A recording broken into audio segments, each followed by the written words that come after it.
Sejak beberapa waktu lalu kita masih berada dalam penjelasan hadis tentang anugerah Allah dan rahmat Allah.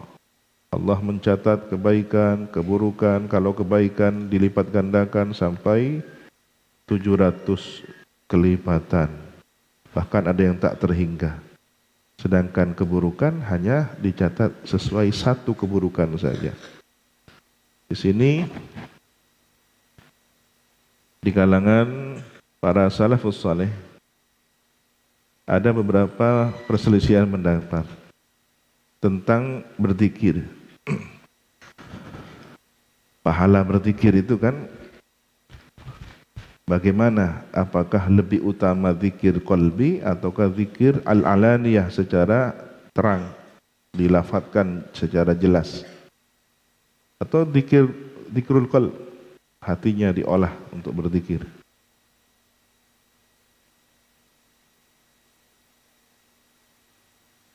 Jadi ada perbedaan mana yang lebih afdal.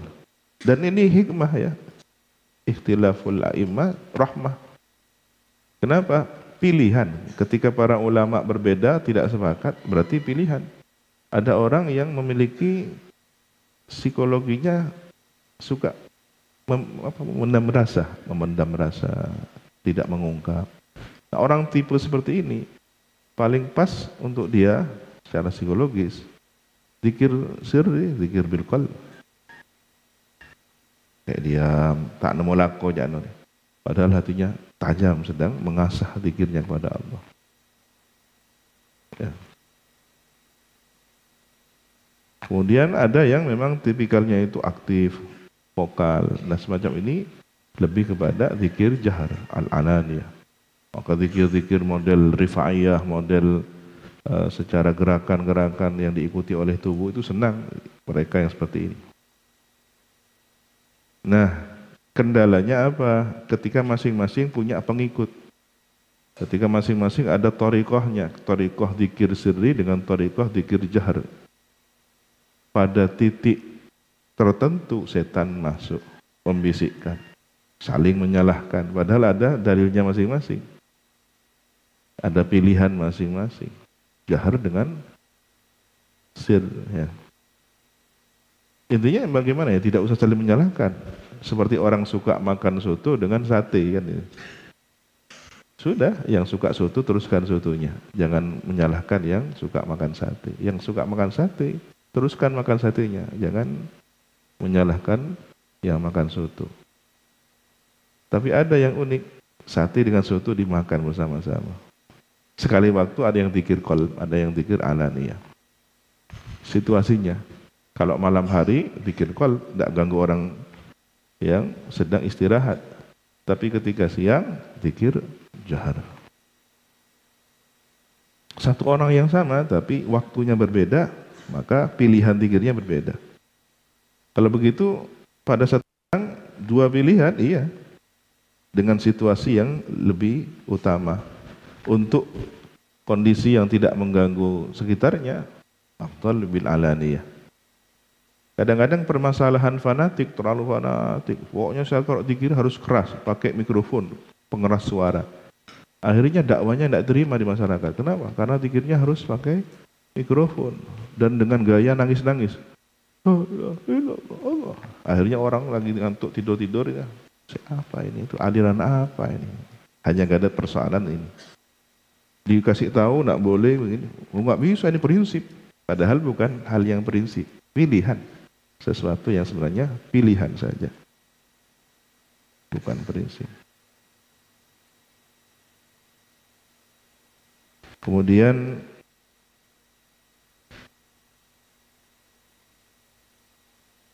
ketika melihat betapa pendeknya umur umat Sayyidina Muhammad, kasih sayang Allah yang luar biasa memberi kesempatan dengan melipat gandakan pahala amal ibadahnya. Usianya antara 60-70 tahun, sedangkan umatnya Nabi Musa 300-500 tahun. Ya pantas kalau kemudian sepanjang itu dia banyak ibadah. Si fulan sholat sunat selama 100 tahun, ya memang umurnya 500 tahun. Ada umatnya Nabi Musa tinggal di suatu tempat terpencil 300 tahun ibadah. Ditanya oleh malaikat atas perintah Allah untuk diuji, coba tanya hambaku itu, kira-kira dia pantas tidak masuk surga? Tanya, iya pantas saya sudah ibadah tidak maksiat selama 300 tahun. Uzlah. Coba suruh hitung nikmatnya mata, bandingkan dengan ibadah dia selama 300 tahun. Setelah ditimbang nikmatnya mata dengan ibadahnya orang ini 300 tahun, tidak cukup. Habis ibadahnya untuk bayar nikmatnya mata. Terus nikmat tangan, nikmat kaki, nikmat makan, rasa dan semacamnya. Akhirnya orang ini menangis, ya Allah, ternyata tidak ada apa-apanya sholat saya 300 tahun untuk membayar nikmat engkau. Terus apa kemudian saya masuk surga ini? Ya karena rahmat Allah dikasih surga, dipersilakan masuk. Jangan merasa itu atas dasar kebaikan dirinya Anda. Tapi kebaikan dia bermanfaat. Tidak boleh mengandalkan amal ibadah, tapi beribadah itu memiliki nilai untuk tingkatan surganya. Tetap harus dilakukan, bukan kemudian patah semangat. Ya sudahlah, buat apa saya kemudian sholat kalau kemudian tidak bisa menghargai nilainya surga. Loh, tambah jauh kan. Yang sudah tekun saja tidak bisa mencapai nilainya surga, bagaimana yang diam tidak beribadah? Inilah kemudian penghargaan Allah. Umat Nabi Muhammad pendek-pendek, ukuran tubuhnya pendek-pendek. Ya. Lihat kaum Ad, kaum Samud tinggi-tinggi. Ya, ada zaman raksasa. Memang ada satu generasi ini Allah ciptakan tubuhnya tinggi. Memang sejak dari Nabi Adam. Tapi kemudian turun menjadi kecil. Dan itu hikmah secara evolusi, hikmah ya. Ketika umat manusia hanya 2 orang, Nabi Adam, Siti Hawa, ya cukup dengan ukuran yang setinggi pohon kelapa. Satengka Anda, Pak, satengka Anda, Pak. Kesembages berbatengkaan. Nah, makanya kemudian bekasnya jauh-jauh ya. Nah, ditemukan jejak ini oleh orang generasi sekarang. Ada raksasa. Ya raksasa Bang. Ukuran leluhur kita dahulu. Dan kita ini bagian dari itu. Ketika lempeng bumi masih belum bergeser seperti sekarang, masih ada Pasifik, ada Antartika, ya, ada benua itu yang hilang, Atlantik, ya. Kemana sekarang itu? Saat ini lagi ramai temuan dinding raksasa di bawah laut Papua. Itu peradaban zaman kapan itu? Tingginya kalau sekarang diukur dengan Menara Dubai, masih lebih tinggi dinding raksasa itu. Menara Dubai yang sudah nembus awan, itu kalau diangkat ke permukaan, dinding itu lebih tinggi lagi. Itu siapa yang bangun? Ya Allahu alam, apakah zaman Banul Jan ataukah sudah Bani Adam? Maka tidak heran sisa-sisa bangunan sekarang itu adalah bangunan orang-orang dengan ukuran besar.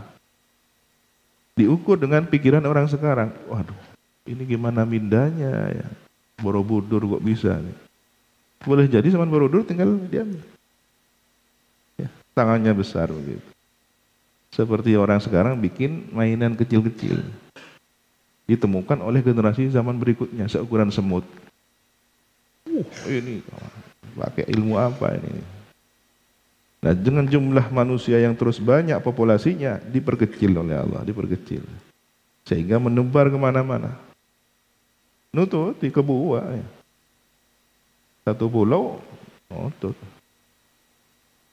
Coba bayangkan seukuran Nabi Adam hidup sekarang dengan jumlah penduduk sekarang, tinggal di Pulau Bali, Pulau Sepudi, tenggelam pulaunya. Tapi dengan jumlah sekarang, ukurannya kecil, ya tetap stabil.